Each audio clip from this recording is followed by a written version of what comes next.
இப்போ நான் சொல்ல போகிற பிளேயரை ஒரே வேர்டில் டிஃபைன் பண்ணணும்னா the art of 2011 Indian cricket டீம்னே சொல்லணும். இவர் இல்லைனா வேர்ல்ட் கப்பே நம்மளுக்கு கிடைச்சிருக்காது. அப்படிப்பட்ட பிளேயர் தான் யுவராஜ் சிங். 2011 வேர்ல்ட் கப்பில் செலக்ட் ஆகுறாரு. செலக்ட் ஆனதுக்கப்புறம் தான் தெரியுது அவருக்கு கேன்சர் இருக்குங்க. வேறு ஏதாவது பிளேயர்ஸாக இருந்தால் வேர்ல்ட் கப் ஆடாமல் இப்போ ஹாஸ்பிட்டலில் போய் ட்ரீட்மெண்ட் எடுத்திருக்காங்க. ஆனால் இவர் யுவராஜ் சிங் ஆச்சு அப்படி போயிடுவாரா?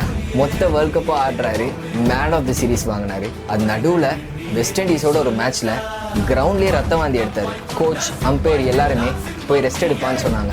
அதுக்கு நான் மயக்க போட்டு விழுந்தா என்னை கூப்பிட்டு போங்க, அது வரைக்கும் நான் கிரவுண்டை விட்டு போக மாட்டேன்னு சொன்னார். சொன்னதோடு நிற்காம அதே மேட்ச்சில் செஞ்சுரி அடித்தார். இப்படி சம்பவத்தையே சரித்திரமாக செஞ்ச பிளேயர் தான் Yuvraj Singh. Thank you for 2011 world cup.